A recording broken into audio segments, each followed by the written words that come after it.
Ahojte, vítajte. Upravujem si tu akurát karty.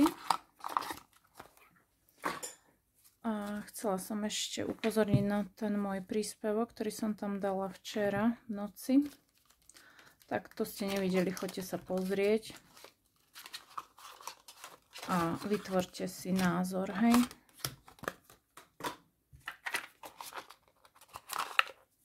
Ako funguje všetko správne. Dobre. Takže dáme si nejakú úvodnú energiu.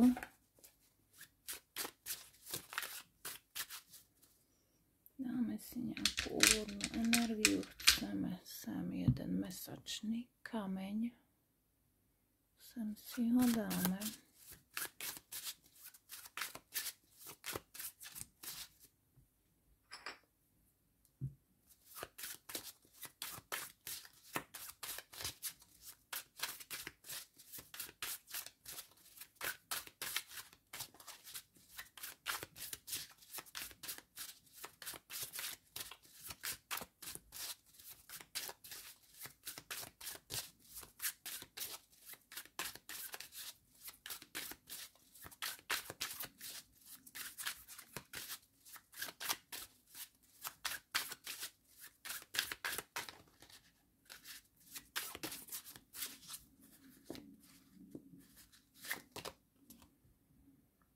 Kráľ palíc. Dobre, máme tu nejaký oheň od muža, ktorý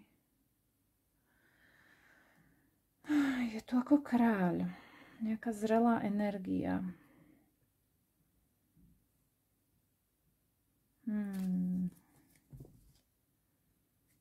Päťka mečov.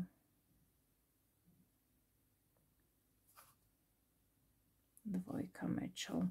Ja si myslím, že je zameraný na nejakú ženu, pretože tá nám tu sedí ako taká gejša, ale s takou zvláštnou maskou.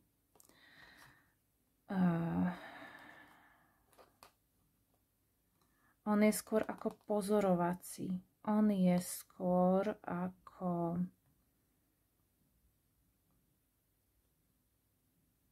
že ju sleduje každý jej krok, mi príde. Sleduje všetko, čo robí. Šestka pohárov. Sú tu nejaké spomienky. A tie, tu je ako kráľ pohárov. Šestka pohárov a kráľ pohárov. Ten muž cíti viac, než ona vie. Takže myslím si, má smútok. Peťka pohárov, kráľ pohárov, šestka pohárov, dvojka mečov, ako keby ona ho nepustí k sebe. Má pocit, že ona ho nepustí k sebe, že on sa môže len nejako plížiť z nejakej perspektívy. A ten vzduch je tam dovolený. Je tam dovolený vzduch, nejaký prenos, telepatia,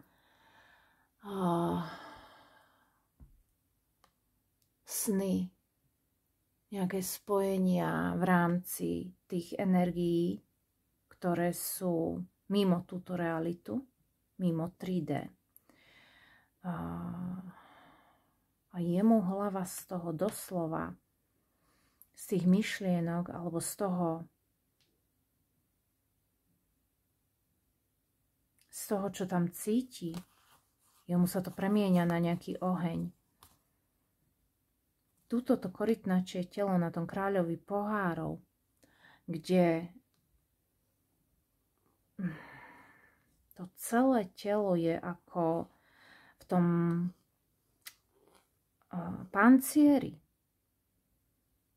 Ako nehybné, hej, alebo spomalené, a len tá hlava je tu aktívna, ako tie myšlienky, hej, ten rozum, ten mentál, to, čo tam spôsobuje ten oheň v tej hlave. Vášeň, túžbu, proste. Tie myšlienky sú tak aktívne a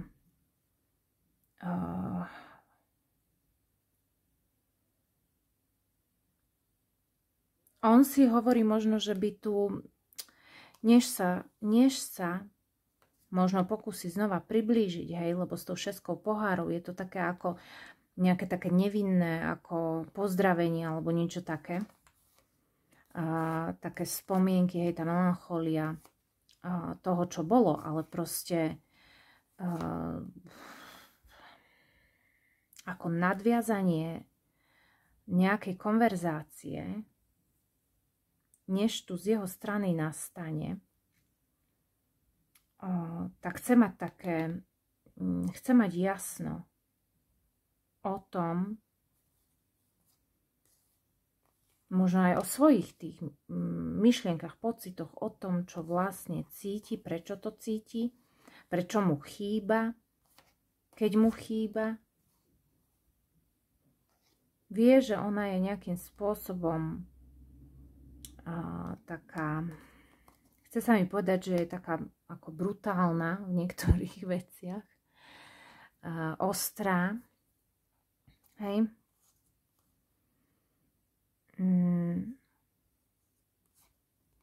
Má to usporiadané a nepustí ho k sebe.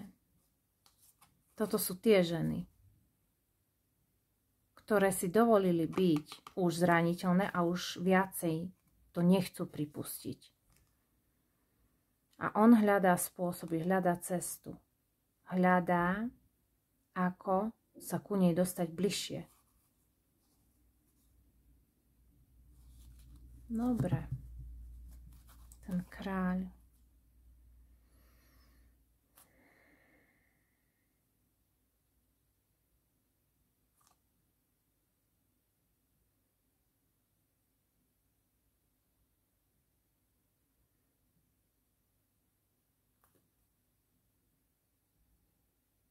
Je tu zrelá energia v tých pocitoch. Zrelá. A sranda, že to telo tu nie je.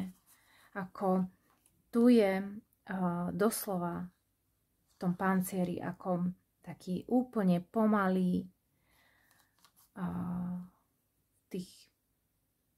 ten vývoj v tých pocitoch.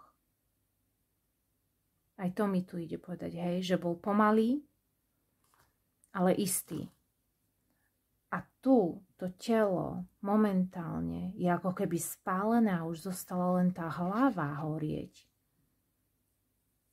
Hej, ten určitý spirit tu je. Toto určite niečo zobrazuje ako nejaké možno božstvo, možno niečo vyššie. Také extra spirituálne, duchovné.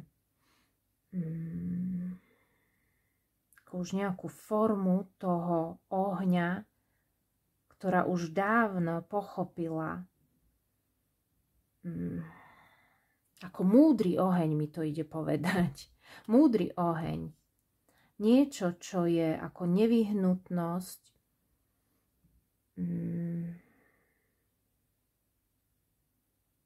Keď si niečo človek uvedomí, tak ten oheň tam jednoducho vzplanie.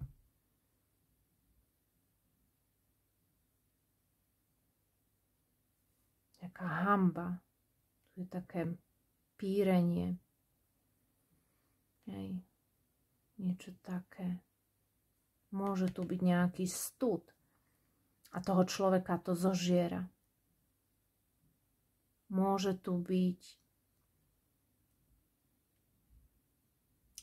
pocit nejakej, v niečom ako pocit nejakej nedostatočnosti. A toho zožiera, hej?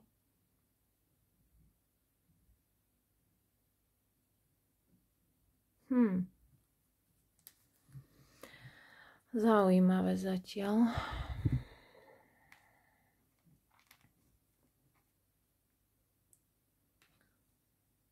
Ide mi tu ešte jedna vec. Ide mi tu určité pochopenie teraz s odstupom alebo teraz s takým nadhľadom.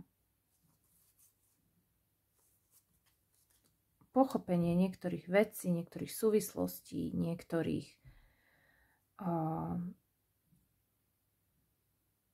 príčin a niektorých dôsledkov, hej? Neviem, takto mi to ide povedať. Tak to hovorím a ideme ešte ďalej. Pozrieme sa ešte ďalej na tohto muža.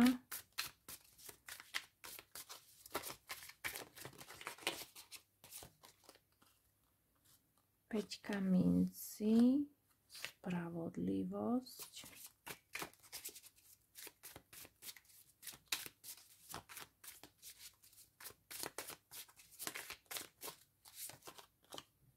Päťka pohárov. To isté, čo je tu. Päťka pohárov.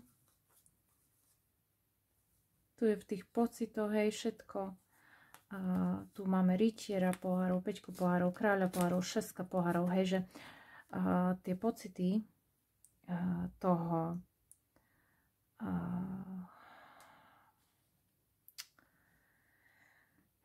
tej lásky tam sú. To pochopenie, porozumenie, hej, niektorým veciam s tým odstupom času, čo som hovorila, a ako keby zmúdrenie. A teraz tá žena tu má tiež tú päťku pohárov, päťku mincí, kedy cíti to odlúčenie, vie, že to je tak asi, ako to má byť, hej, cíti ten žiaľ. Ale ako ona tým svojim správaním, hej, tým, že je tu teraz takto ako nedostupná, ako nechcem o tebe vedieť, vidieť, nechcem proste ťa momentálne do svojho života vpustiť, tak tu tá karma alebo tá spravodlivosť vykonáva, nastoľuje tam presne to, čo tam treba nastoliť, aby sa to tu vlastne pohýnalo tým správnym smerom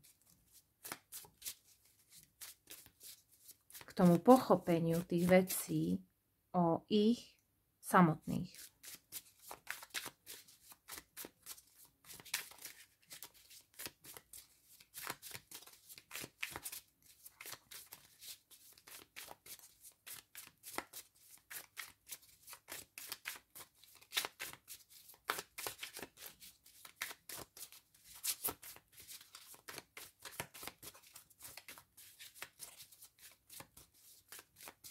Dobre, tieto nám už nič nepovedia. Dvojka mečov, to isté.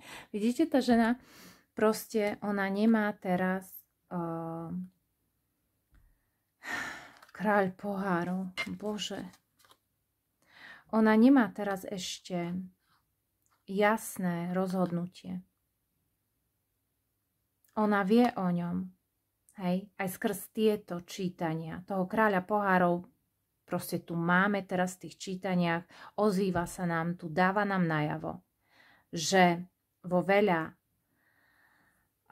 tých pocitoch vyzrel ten človek. Ale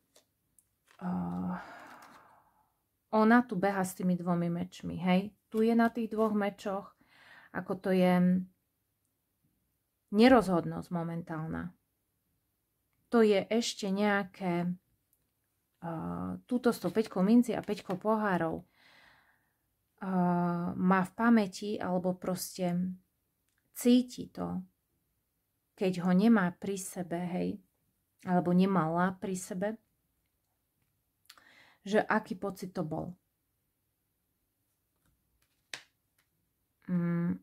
Nezabudla na to. A bojí sa, že by to bolo len ako niečo na chvíľu, hej, alebo že by to proste vyprchalo, že keď by sa rozhodla späť tú energiu k sebe pustiť, ako dlho by asi vytrvala.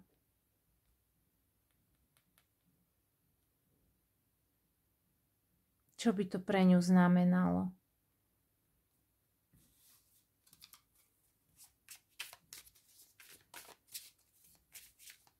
tie vážky sú teraz vyrovnané, pretože ona sa tak, ako tým, že on sa teraz snaží dostať ku nej, a predtým to bolo možno obrátenie, hej, teraz sa to vlastne vyrovnalo. Ona bola vtedy viacej v tej kráľovnej pohárov. Ona to tak cítila, ako to možno teraz cíti on. Tak veľmi.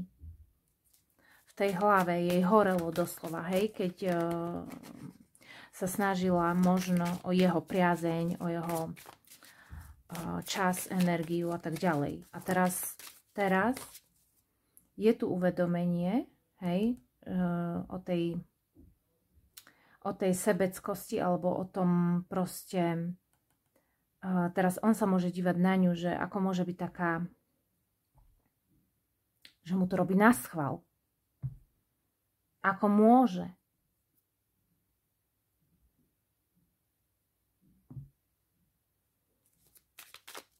Ako môže. Keď on to cíti nejak. Hej? Ako môže. Keď jemu horí hlava z toho.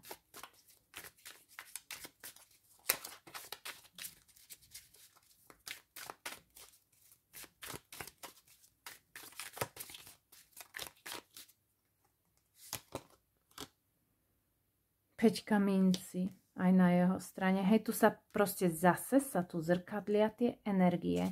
Zase je tu synchronicita. Päťka minci aj päťka pohárov je na tejto aj na tejto strane. Ale čo je sranda, máme tu kráľa pohárov na oboch stranách. Hej, máme tu tie emócie prevažujú na jej strane a na jeho strane, ako keby v tej kráľovskej energii, v tých pohároch, ako s tou mužskou náturou, hej, takto sa mi to chce povedať, že ona si uvedomuje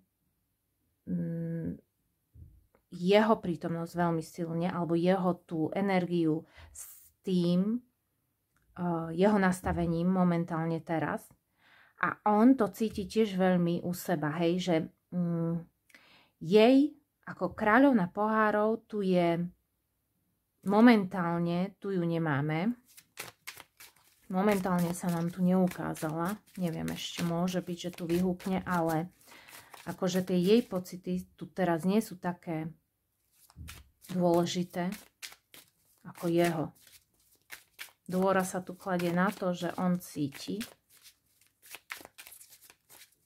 že je zamilovaný možno, že niečo by chcel, alebo niečo by veľmi rád, hej, lebo toto môže byť, toto je ako želanie aj, že niečo by som veľmi rád ti vysvetlil, povedal, objasnil, ako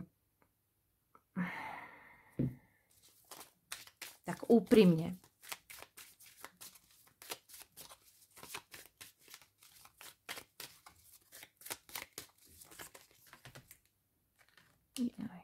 Toho trochu veľa, ale necháme si to takto.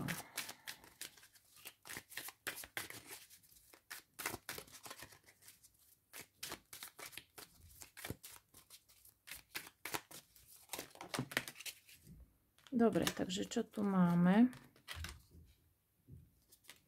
Čo tu máme je sila a je tu hviezda. Od spodu štvorka pohárov, kráľ minci, 8 mečov, kráľ mečov, milenci, cisár, väža, esopálíc, dvojka pohárov. Dobre, jaj.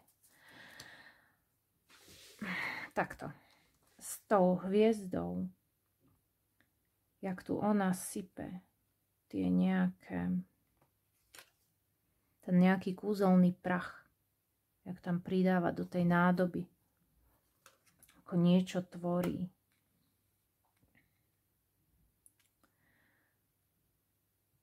Myslím, že tu bude závisieť od nej, čo sa tu vytvorí ďalej. Pretože keď on tu čaká v podstate na jej nejaké rozhodnutie, ktoré tu neprichádza zatiaľ, je tu dvojka mečov. Zatiaľ ona necháva pôsobiť tú karmu, tú spravodlivosť, hej, aby to, povedala som, že ona necháva, hej, ale ona je v podstate vyššími silami nejakým spôsobom tlačená do tej nerozhodnosti, aby tie vyššie sily mohli pracovať. Takto je to správne povedané a takto to musíme aj chápať. Dobre. Takže sila jej bude znova raz daná do rúk s tým, čo tu ona bude chcieť vytvoriť. Čo tu ona bude chcieť vytvoriť, ale z nejakých úplne čistých úmyslov.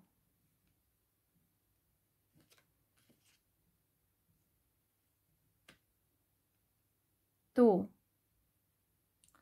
ona bude pôsobiť na neho, na tú jeho majestátnosť, na tú mužskú stranu, na to ego, na tú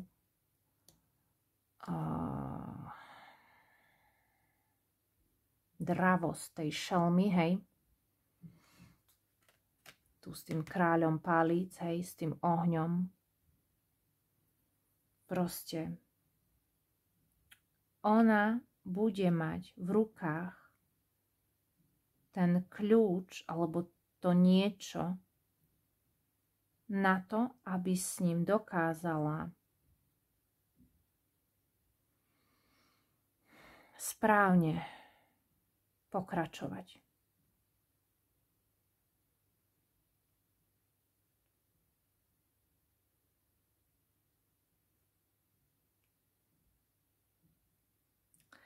Pod týmto obrovským levom musíme chápať určité vlastnosti, ktoré pochádzajú od diabla, hej, od tej karty diabla. Tie pokúšania,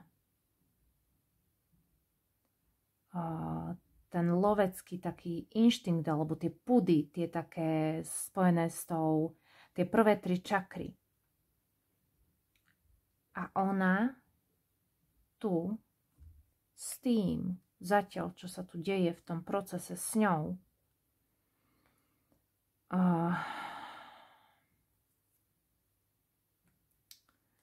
to sa deje ako behind the scenes, hej, že toto sa tu deje s ňou za tou oponou. Pretože tie vyššie sily ju potrebujú, alebo skupinu týchto žien, hej, takto to chápme, skupinu týchto žien, tie vyššie sily potrebujú pre vyšší účel, aby dokázali vzdorovať určitým veciam, ktoré sú väčšie než oni sami, ale tie môžu dokázať ovládať len keď naberú nejakú schopnosť. Keď prejdú akýmsi tým svojim duchovným procesom, tým učením a tak ďalej, hej, to všetko za tým vidíme. A potom sa dokáže nejakým spravodlivým pohľadom a spravodlivým prístupom čeliť určitým výzvam, ktoré môžu z tej strany tých mužov prichádzať k takýmto ženám. Takže toto bola asi tá podstata, ktorú som tu mala vystihnúť. A teraz Máme tu ešte štvorku pohárov. Štvorka pohárov, ktorá je tak temná, že už temnejšia nemôže byť. Je tam nejaká žena v tej tme, kde pracuje na svojej nejakej meditácii možno. Tá štvorka pohárov je taká ona tam sedí pri tom obrovskom nejakom strome, hej. Je to určité zastavenie, je to nejaké zastavenie v procese, je to z nejakých dôvodov nevnímanie tej reality, ktorá je okolo nás, ale toto je spojenie s tými vyššími silami, ktoré ju používajú. Tieto skupiny žien sú teraz používané na tento vyšší účel. Pretože, keď si to tak vezmete, že čo tu stojí oproti sebe, ako som hovorila, tie nižšie čakry, hej, ten lev nám tu môže zobrazovať tie vlastne nízke pudy. Tie tri spodné čakry, hej, tam môžu byť veľmi aktívne s tým ohňom. Ide o to, že tu stojí ako keby dobro voči tomu zlu, alebo nebo voči peklu, hej, alebo proste ako si to chcete pomenovať, tie vlastnosti spadajú do tejto a do tejto skupiny.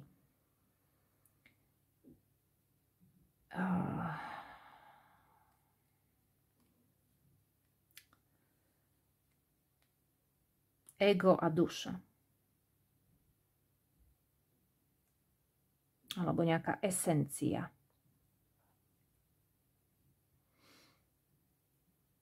Niečo vyššie, než je len to prízemné, než je len to pudové.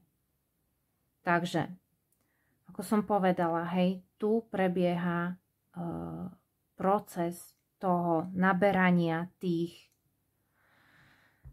skúseností, tých vedomostí, toho niečoho, čo potrebujete na zdolávanie určitých skúšok a víziev, hej, ďalej v tom živote.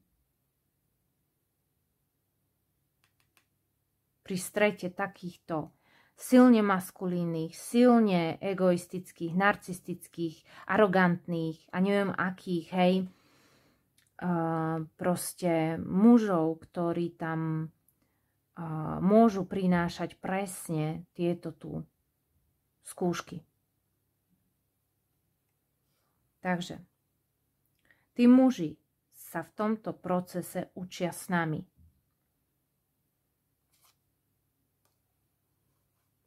Ona je tu, hej, z tej štvorky pohárov, ju vidíme tu. Tu je schovaná, ale tu už je na tej osmičke mečov, kedy tu je schúlená v tej dutine toho stromu, ako keby. A ona tam pôsobí, hej, tým, že je tam niekde prítomná, kde si za tou oponou, ako som to hovorila, tak na tých mužov pôsobí tak či tak, hej. Pozrite sa, tu sme mali kráľa pohárov, kráľa palíc a teraz tu máme kráľa mečov a kráľa mincí. To znamená, že tie energie sa buď preklopia, alebo ak tí muži sa vzdajú zase toho tej energie, kedy cítia, že sú v tých pocitoch. A ak ich to prejde a zase prepnú do rácia, hej, keď to tu už máme naznačené, na kráľa mečov a kráľa mincí, kde sa bude orientovať na tú hmotu. Aj tak, keď si ho pozrieme, ten jeho pohľad, nad čím rozmýšľa, nad čím môže rozmýšľať, čo všetko už mám, ale čo ešte nemám, čo ešte neviem, čo ešte mne ten život chce priniesť, čo ma chce naučiť, čo mám vedieť. O čom je toto všetko? O čom je ten môj život? O čom je ten môj svet? Potrebujem to všetko. Potrebujem sa zosúladiť. Potrebujem mať aj to, aj to, aj to, aj to. Aby som mohol fungovať správne. Aby som veci vedel chápať správne. Aby som vedel so sebou dobre pracovať. Aby som a tak ďalej, hej?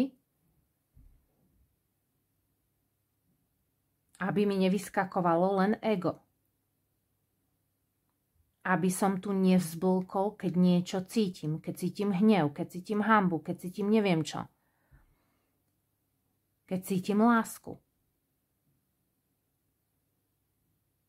Rovnováha.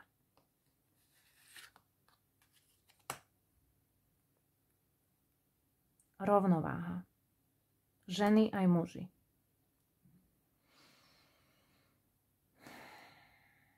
Dobre. Myslím, že to je všetko. A myslím, že to bolo veľmi podstatné čítanie.